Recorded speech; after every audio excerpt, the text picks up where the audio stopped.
Yep.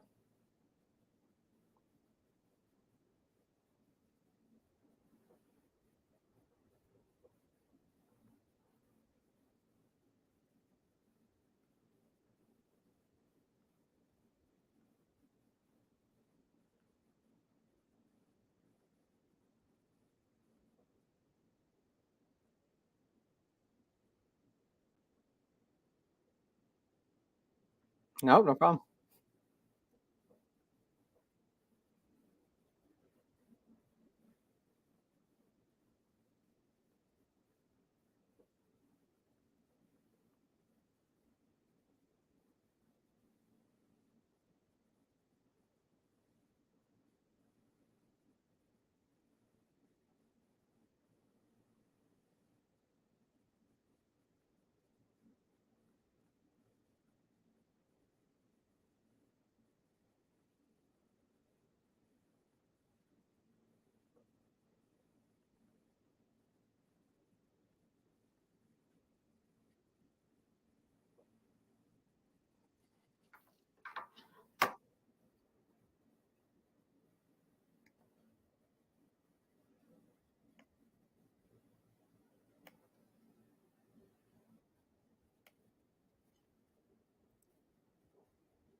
I got I got a little more than 20 seconds left, right?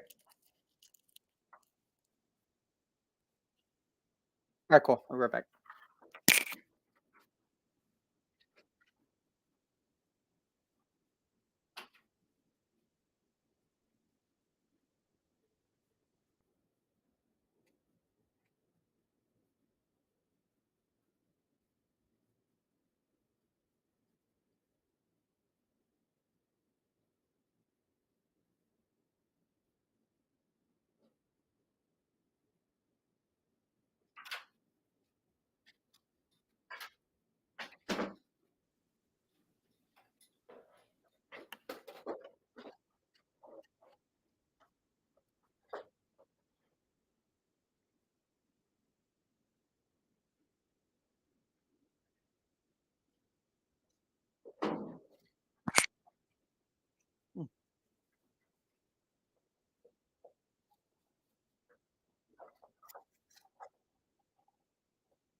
Cool.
All right, we are back. It is Jose solo dolo today.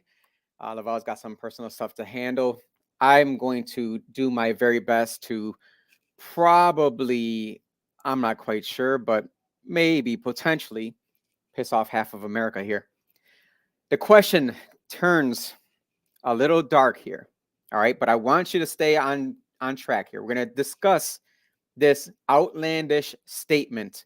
Not a statement, I'm sorry. It's a question because this show, the politically correcting show, is all about discussing these topics openly and honestly. So let's see where we stand on this question. Question becomes, is our government poisoning our children, causing obesity and diabetes, and potentially, allegedly, even turning them gay? I know that's insane. I absolutely hear myself saying that out loud.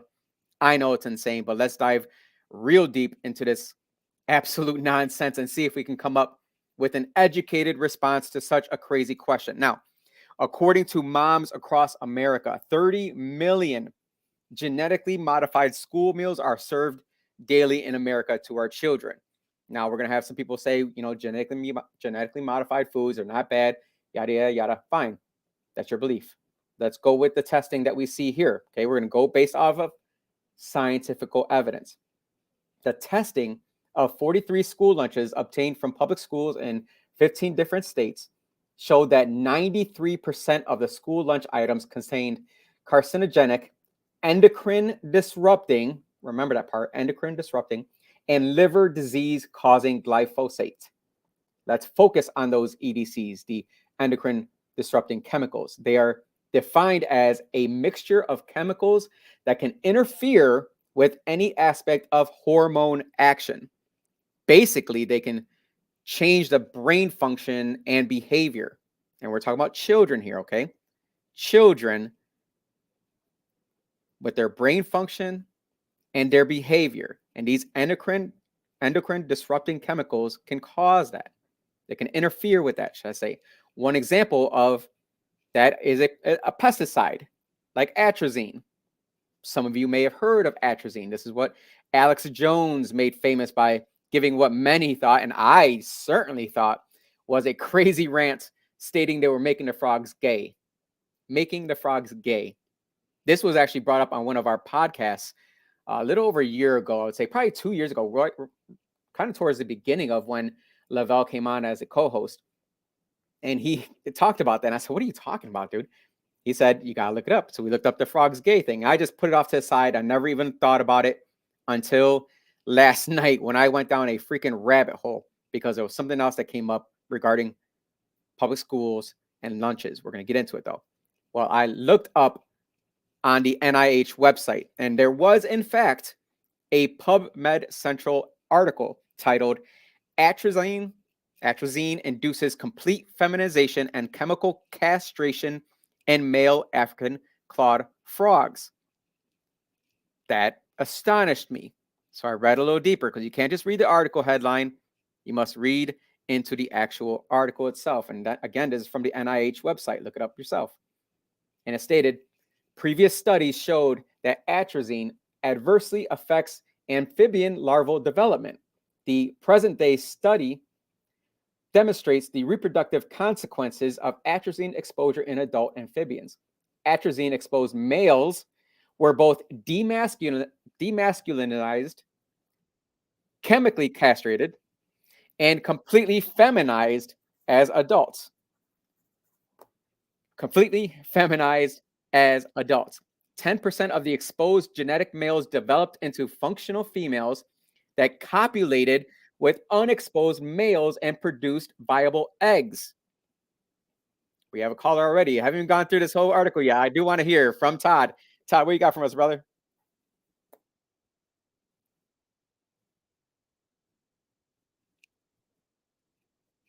I appreciate that.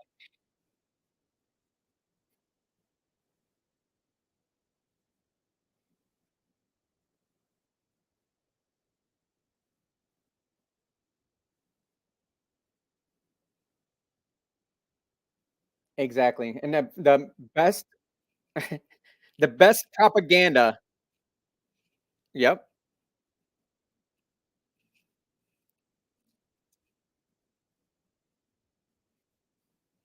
Why would you give a kid that deserves nutrients some food that contains everything but?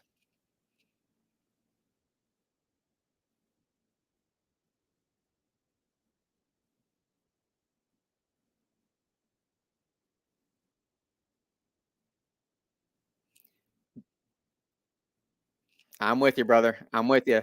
And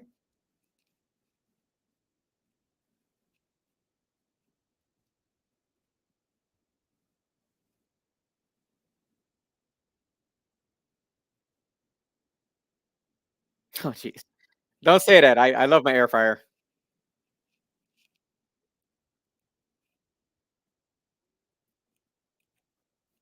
Yeah, I know. I'm terrified of what we're going to find out in 20 years about these air fryers. But Todd, I appreciate you calling. You're absolutely right. It is obscene that we actually pay less for items that contain more ingredients and pay more for items that contain less ingredients. It's absolutely absurd. And the propaganda from these companies that made us believe in looking at calorie count versus ingredient count, that's propaganda for you. Again, propaganda is neither good nor bad. It's all in how you use it. We got to get back into atrazine, this thing with the frogs, because I want to make sure you understand what it does to frogs does not necessarily mean it happens to humans, but this does go right into RFK. We'll get into that in a second. Atrazine exposed males suffered from depressed testosterone, decreased breeding gland size, demasculinized, feminized laryngeal development, suppressed mating behavior, reduced spermatogenesis, and decreased fertility. These data are consistent with effects of atrazine observed in other vertebrate classes. The present findings exemplify the role that atrazine and other endocrine disrupting pesticides likely play in global amphibian declines. Now, this flies directly in the face of a CNN article from last year titled Robert F. Kennedy Jr. repeatedly suggested that chemicals in water are impacting sexuality of children, where they reported, again, don't just read the headlines, read the actual article. They reported Democratic presidential candidate, this is from last year again, Robert F. Kennedy Jr. has a history of repeatedly sharing unfounded conspiracies that man-made chemicals in the environment could be making children gay or transgender and causing the feminization of boys and masculinization of girls. Now, experts dispute the claims from Kennedy. Experts do. But get this. Kennedy is an environmental lawyer.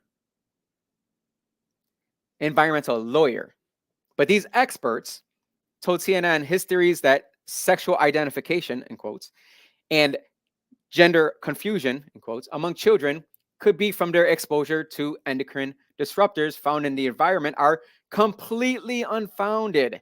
That's what the experts say. That Robert F. Kennedy, who is an environmental lawyer, are stating things about endocrine disruptors being in the environment and affecting our children that is completely unfounded.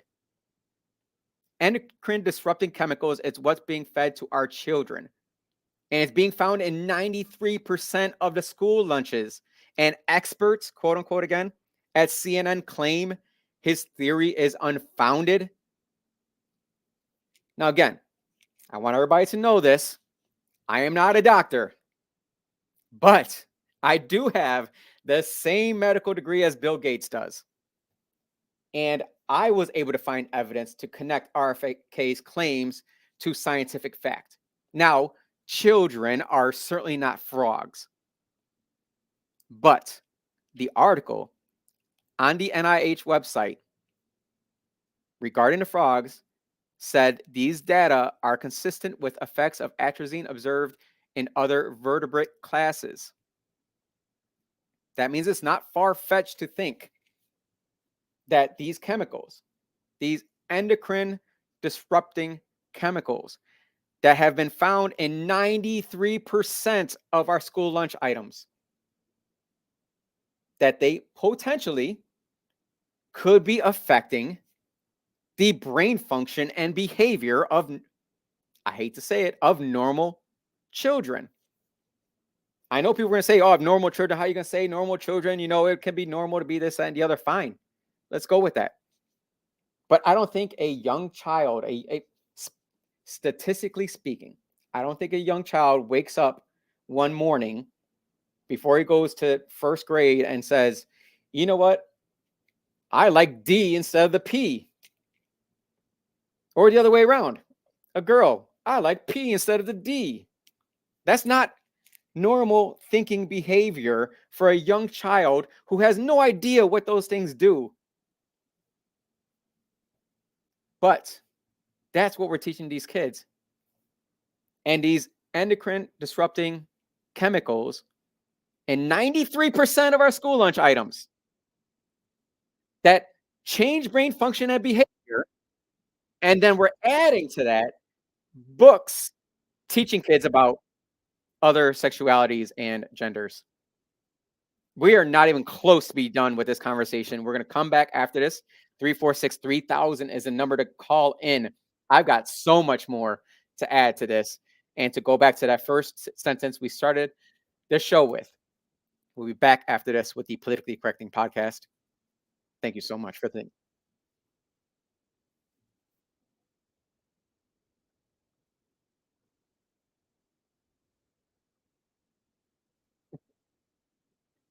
is playing Eat It by who's this by Bobby D?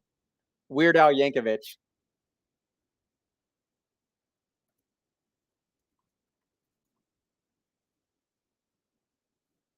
Fred, you're not banned on Facebook. That's good. I saw the post that you had sent me. That's crazy. You can't even share a picture about Hunter Biden smoking a crack pipe. Pretty crazy. I see that we certainly have less people watching today than normal. I'm sure we probably already got blocked for that first sentence that I gave. But hey, gotta keep talking. Gotta keep talking.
So, oh,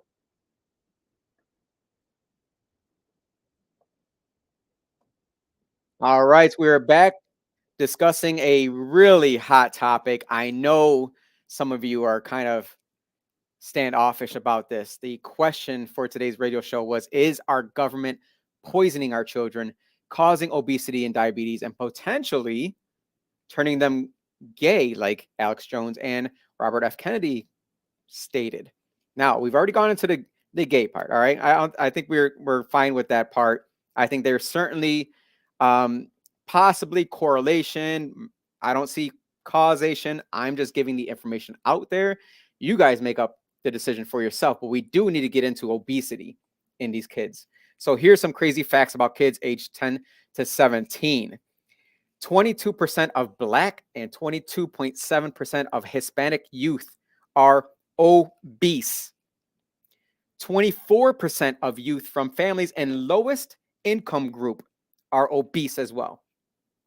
Those stats, both those stats, are statistically significantly higher than their white and Asian counterparts or those in higher income groups, which I find really strange because, when I was living in a household where we can only afford certain things and we did not have, you know, additional income to be able to buy the foods that had less chemicals in it. We didn't have as much money, so we didn't eat as much, right? We didn't, there wasn't snacking. We had the three square meals. We had our good Hispanic, Latino food mixed with, my father's, I hate to say white food, but I don't know how else to put it. European food, let's call it that. Fantastic dinners. Me and my family had awesome dinners. My dad, I believe he's like French and German. My stepdad, of course. Um, my mom, who's straight up Puerto Rican. Man, the food that she'd make would put your freaking wives to shame. Now, my wife can cook. I know that. My wife can cook. And that's one of the reasons why I'm a little overweight. I'm certainly not obese. But before we go further into that topic there, we got Armando on the line. Armando, how you doing, brother? Sure can.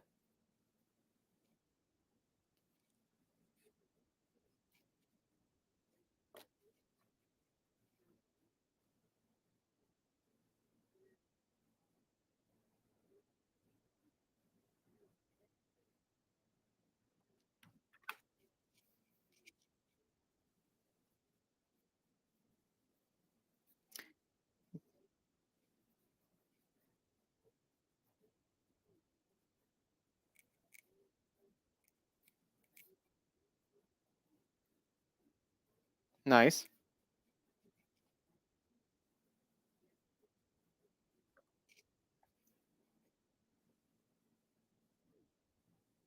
Oh,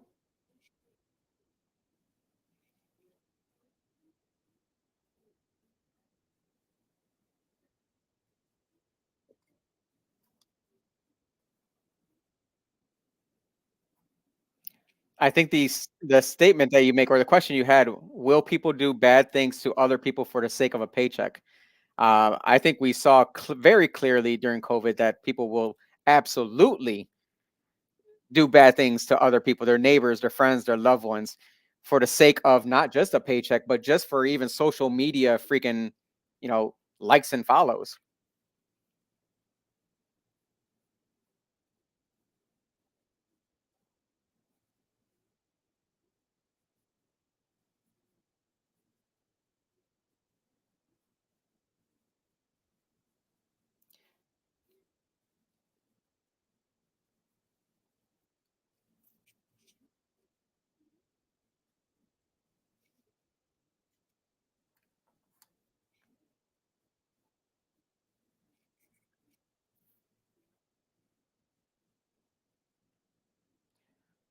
Yeah, the do no harm oath, you know, I believe it's a Hippocratical oath.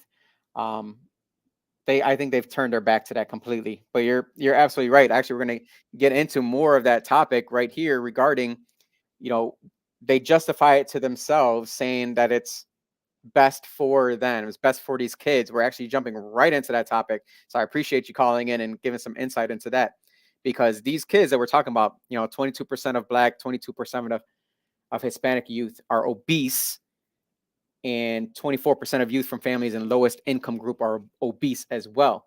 Now, here's some more stats from the Moms Across America findings that clearly, I'm saying this in jest, have no bearing on that increased obesity rates in kids that are fed by government meals. Again, you go to a public school in the hood. I went to the public school as well, not in the hood, but since we were under the threshold for income, we got free meals. Actually, it was 25-cent meals for us. But here's some more statistics. 74% of the samples of, again, these school lunches contained at least one of 29 harmful pesticides. 4 veterinary drugs and hormones were found in 9 school lunch samples. 100% of the school lunch samples contained heavy metals at levels up to 6,293 times higher than the EPA's maximum levels allowed in drinking water. Not only that, the majority of the samples were abysmally low in nutrients. Many of these toxins have been found to contribute to or cause neurodevelopment disturbances, immune system damage, hormone disruption, cancer, liver disease, tumors, and obviously much more.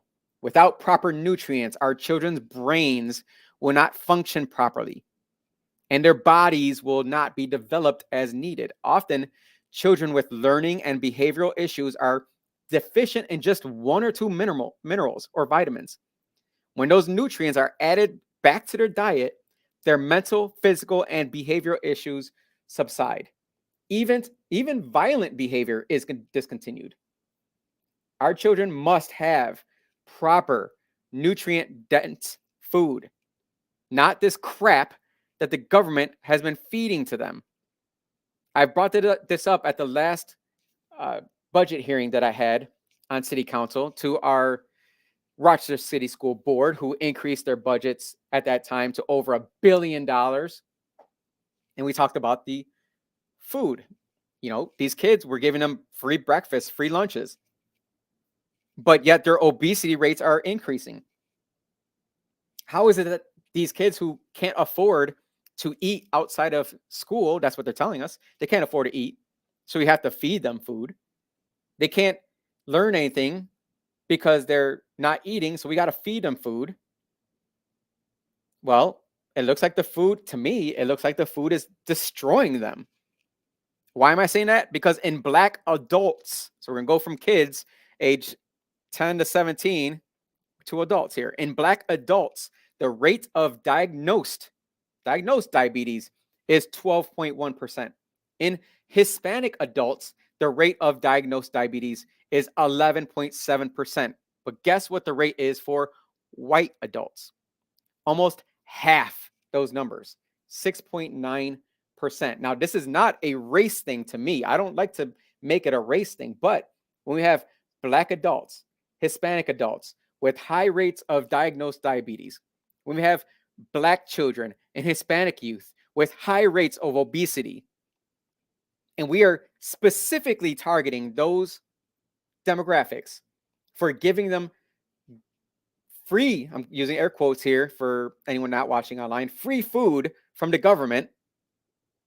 Why are we trusting in any way that the government is giving them any kind of nutrient dense foods? So during the talks with our CSD, the Rochester City School District, regarding their free lunch programs and the free breakfast programs, I brought up, why don't we actually utilize the funding for this and get these kids out of the school, get these kids out of the hood, get these kids out of the urban environment, and I don't know, bring them out to the farms. Get them to understand where their food comes from, how it's grown. How do you go from a seed to actual the plate? How do you go from, raising a cow to having burgers, having steaks? They need to understand this stuff. And they need to understand, why is it that when they pick up a cereal box, that the cereal contains 25 different ingredients, starting with enriched flour, right? It's always something enriched. Or the first ingredient might even be sugar. And they need to understand the difference between a boxed food item and something that's prepared, that was grown or raised with a live person saying, I'm going to feed this thing water, I'm going to feed this thing nutrients, and I'm going to raise it and eat it straight from the ground, straight from the farm. Understand the difference. We got to teach these kids. City School District didn't want that. We're going to be back after this for more. There's so much more to go with this. With the Politically Correcting Show, 346-3000 is the number to call. I want your feedback. I want to hear from you. 346-3000 on what do you think our school is feeding our kids, and should we change that up? Give us a call here at the WYSL station.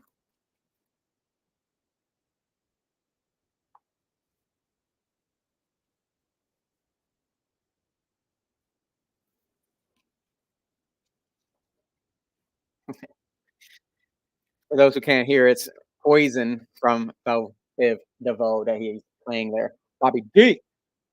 All right, Lindsay Fox. If you believe they were born gay, then this is a myth. I don't know. I gotta say, I know a young boy who is.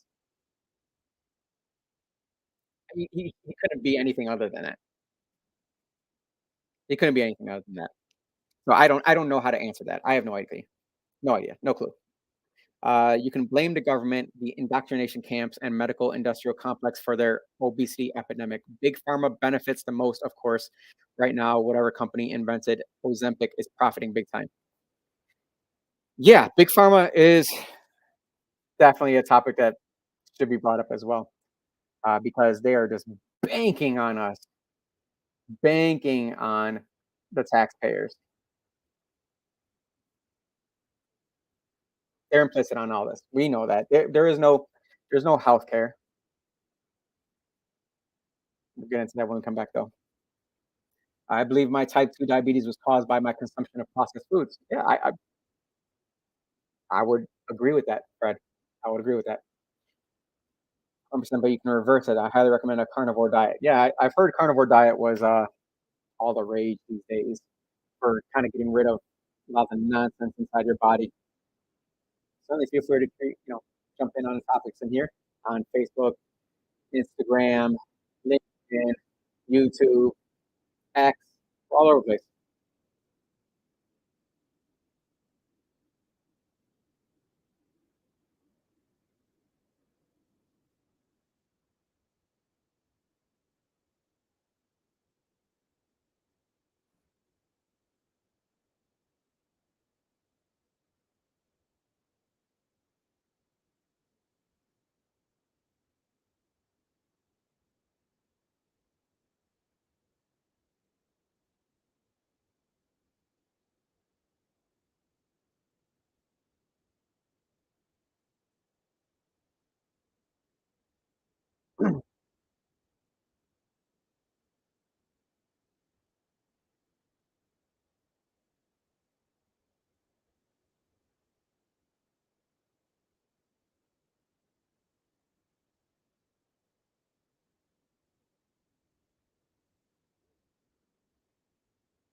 Got the mic. All right, thank you.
Thank you.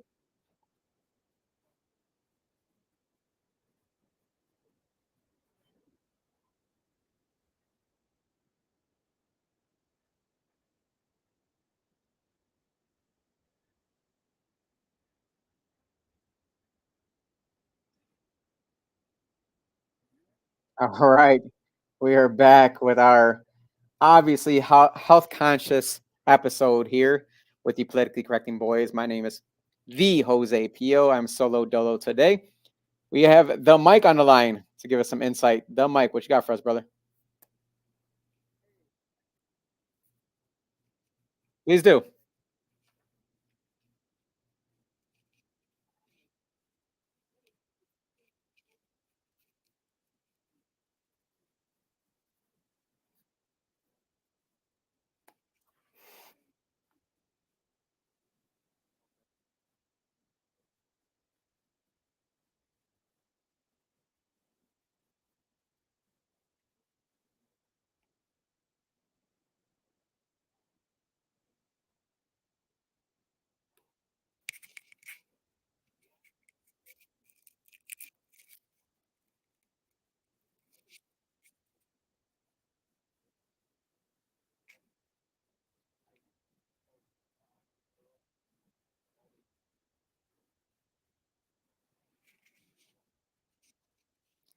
Yes, you're absolutely right. And we got to give credit. We always give credit where credit is due on this show, no matter what the political party is. And you're absolutely right.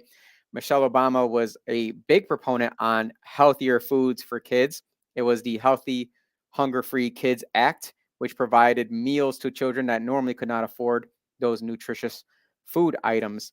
And actually, I'm reading right here that the data collected in the 15 months after implementation, the information found that there was an increase in six nutrients: fiber, iron, calcium, vitamin A, vitamin C, and protein, which you're absolutely right, Mike, that these food items that tend to be more nutrient dense are not appealing to young kids.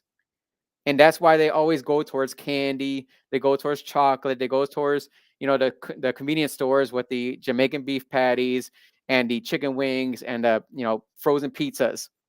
That's what they choose because I'm not yelling at you when I say this, Mike, because I'm sure you are, intellectual enough to understand this. But children don't make the best decisions, regarding long-term benefits.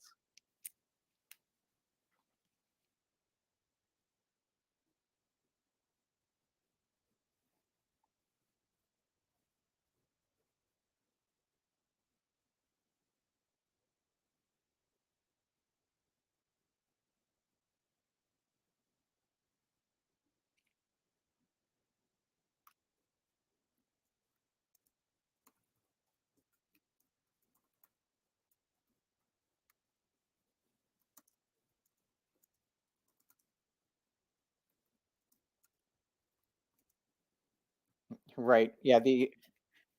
Thank you, Mike. Thank you so much for calling in.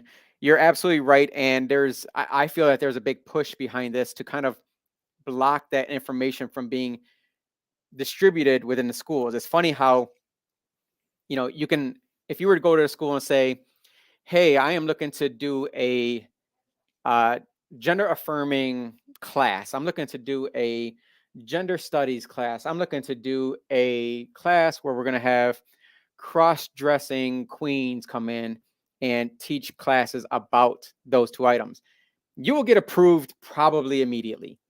But, and I know this for a fact because I tried it myself, if you try to bring in a financial literacy course, you won't get approved. I tried it we were going for 6 months of trying to get somewhere with the inner city school, with the school in my community that I represented it on city council. I was bringing financial literacy courses to that school, and they would not allow it to be an actual full-fledged course. And then on top of that, when we pivoted and made it a after-school program that can teach kids about entrepreneurship, and then when they get out of school in the summertime, they can actually come back to the school and run some type of business, either there or somewhere in Shalat, that they can learn what finance is about, what business is about, what entrepreneurship is about. They would not allow that. They just simply would not allow it. And I believe that's kind of the same thing that's happening with the food issue. We've got big pharma out here with their patent with their freaking hands in the pockets of congressmen all over the place, including our current congressman, where you get lobbyists putting money into his back pocket and saying, I'm going to push for lower healthcare costs. Well, the way you decrease healthcare costs is by decreasing the amount of obesity. Decrease the amount of crap food that we're feeding these kids. That's how you lower healthcare costs. Oh, also on top of that, stop selling the same drugs in America that our tax dollars are subsidizing, and then you turn around and go to other nations and sell them for cheaper because you're making your money here in America, and then you're making a little bit of profit over there in other countries. But with the system that we have, that some people in leadership term as healthcare, when most of us who have half a freaking brain cell know it as pretty much death care, fat care, obesity care, we know that it's not true healthcare. We know that every single time some thing comes up that says, hey, this is a natural thing that might help with this, try it out. I am very big on homeopathic. I was raised with a book on home remedies. We didn't go to the hospital. We didn't go to the doctor. Whatever sickness ailment we had, it could be a freaking ear infection. It could be a headache. It could be a freaking broken bone. You go to the home remedies book and you figure out what naturally can I do to help this. And I'm still very much like that. I go to the VA and they're always trying to, hey, you got any issues with this, that, and the other. I'm like, even if I do, excuse me, even if I do, whatever you're gonna prescribe to me, I'm not going to take. They say my blood pressure is a little high, my cholesterol is a little high. I say, well, I'm Puerto Rican. I eat pork a lot. I don't eat fried food really. I try to maintain a pretty healthy lifestyle regarding what I'm ingesting for food and nutrients. I take vitamins. My blood pressure, my cholesterol levels just tend to be a little bit higher. It just runs in my family. They're like, well, if it gets, it's pretty low at this, you got a 1% chance of a heart attack. And I looked at her and I said, you're giving me crap about a 1% chance of a heart attack? What in the world? Like, what am I going to do? Cut that in half by taking medication? She's like, well, if it gets to a certain level, we would have to prescribe them. Like, you can prescribe whatever you want. I'm not taking it. I'm not taking it. I'd rather go down to some tiki hut down in Mexico and starve and do some freaking juice cleanse while sitting in a tent freaking inhaling ayahuasca. I'd much rather do that than take your freaking prescription pills. I promise you that. Don't even try it. Don't even try it. I'm not taking it. Because there's a lot of correlation behind some of these blood pressure pills, some of these high cholesterol pills that people with Alzheimer's, people with dementia, look into it yourself. I'm not saying there's a causation there, but there is certainly a correlation. I don't take any of that crap. And now they're coming out with, you see all those commercials on like Instagram. Maybe it's because of me, because I'm balding, but you see the commercials about, hair loss in men. I don't research that stuff. I don't look it up, but it's all over my page. The hymns, whatever it is, it's all over my page. And come to find out that, what is it, finasteride, whatever the heck it is, causes a whole slew of issues. That's why I can't wait for this Ozempic crap to come out, because there is no way you can lose that much weight that quickly. And there isn't some kind of long-term detrimental damage to your body.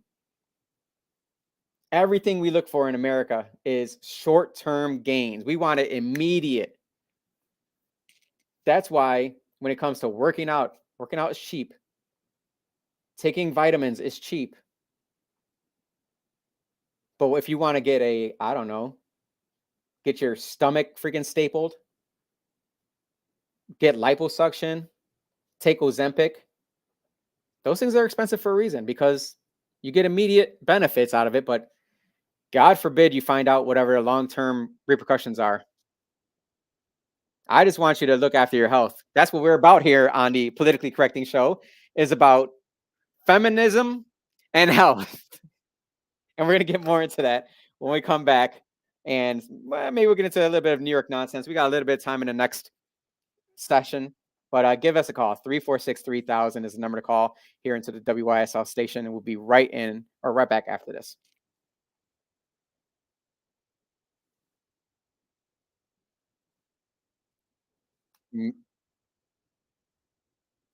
Magic by the group Pilot. This is what Ozempic used for their marketing? Oh, of course they did.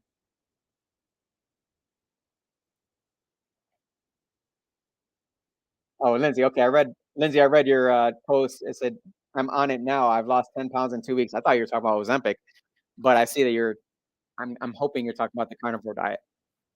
Again, I'm not a doctor, but the carnivore diet does look pretty dope. I definitely believe you are born gay. I don't believe you can trans the gay away, however. Yeah, probably. The government is making the kids queer.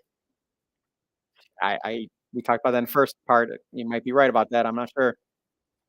Uh, oh God, do you know there are now food therapists you can send your child to if they are a picky eater? Another example of how the medical industrial complex is oh my God, don't get me started.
Last spot.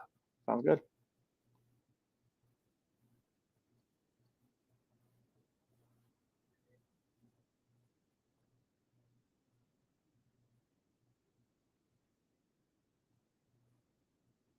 All right, awesome. Thank you.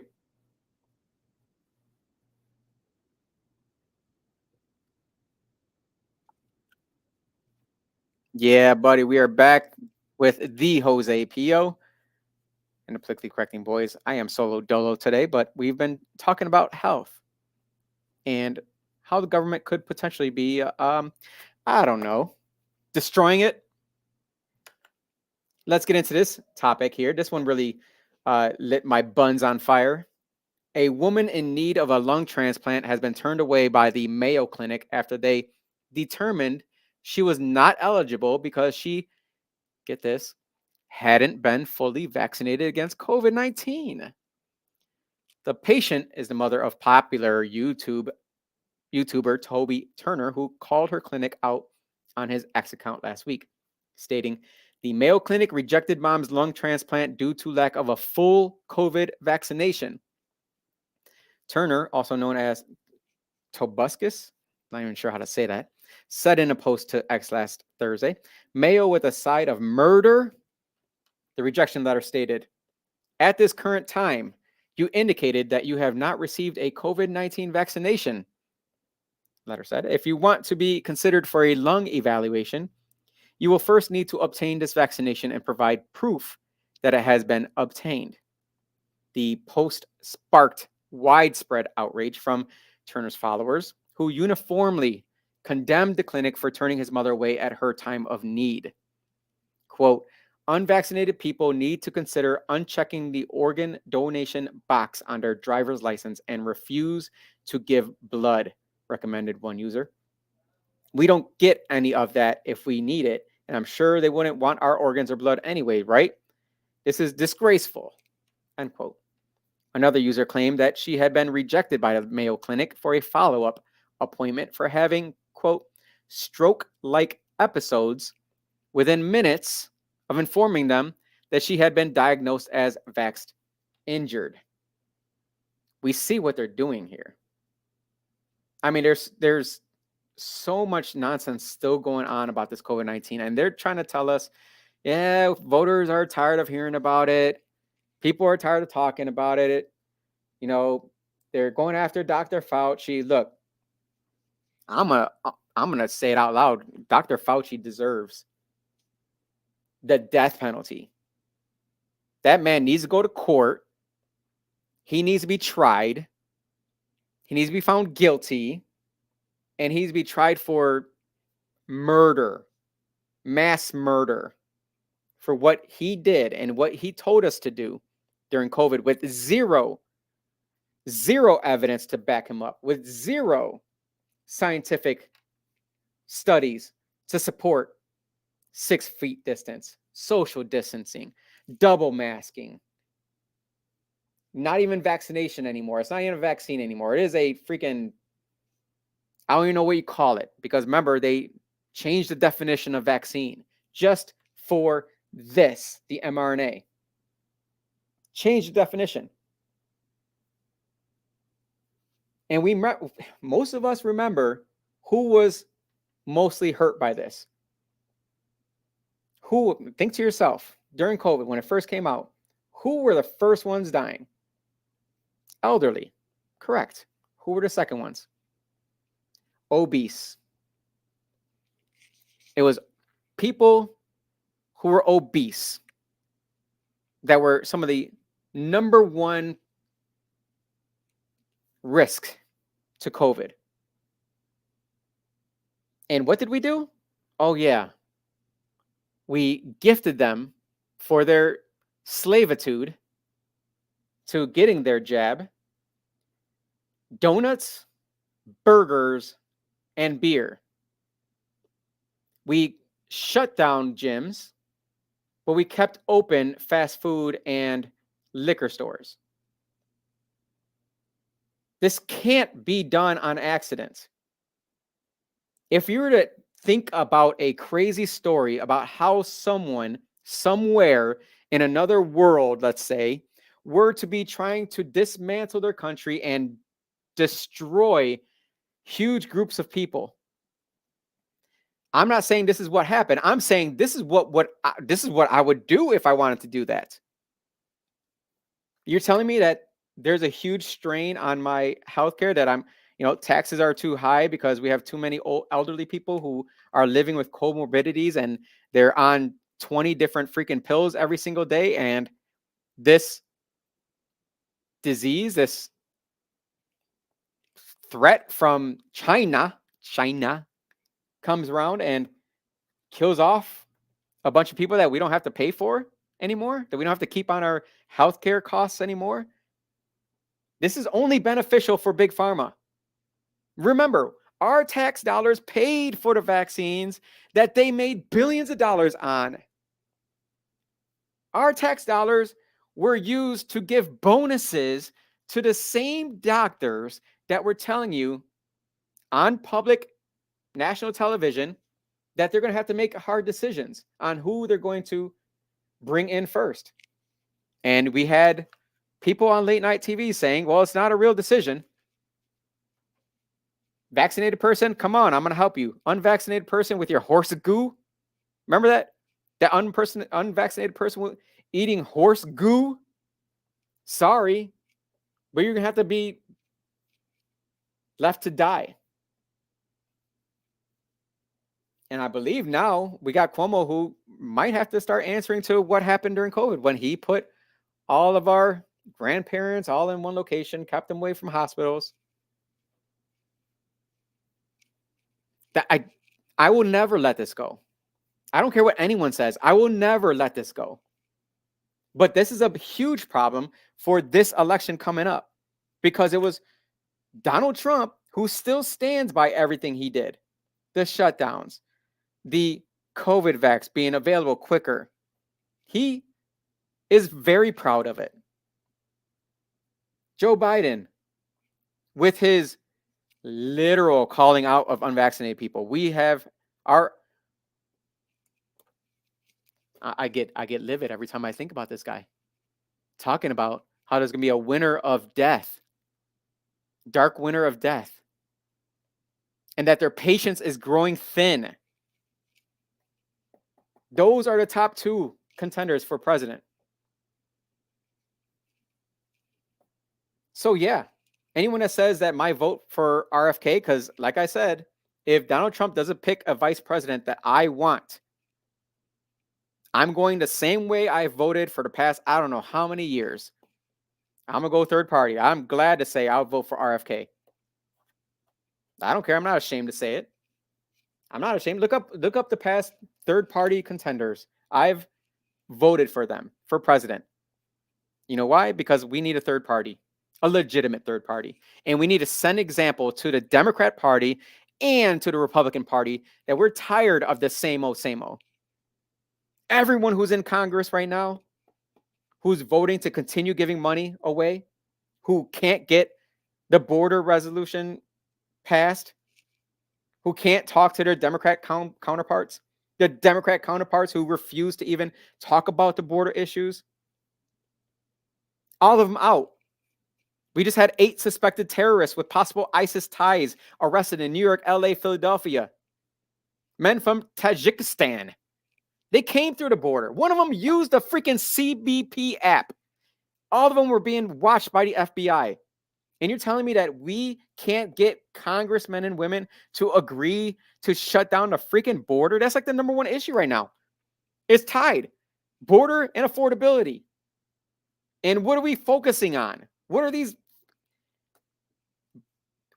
people focusing on? I'm so sick and tired of these people who are representing foreign entities, who have foreign ties, who are sitting there waving other countries' flags in our Congress, who put their Israeli flag as their freaking Facebook profile. What country do you work for? Imagine a German chancellor running and saying, "I will support America in everything they do. Vote for me." That's absurd. Had to go on my little rant there. I apologize for that, but I don't. Thank you for joining me, Jose Pio Solo Dolo again today on the Politically Correcting Show. We'll be back Monday, 1 p.m. Make sure you share this with your friends. Make sure you share it with your fat friends, especially. Have a good weekend. Had to lay that. Thank you. Thank you. You too. I had to lay that last one in there. Thank you.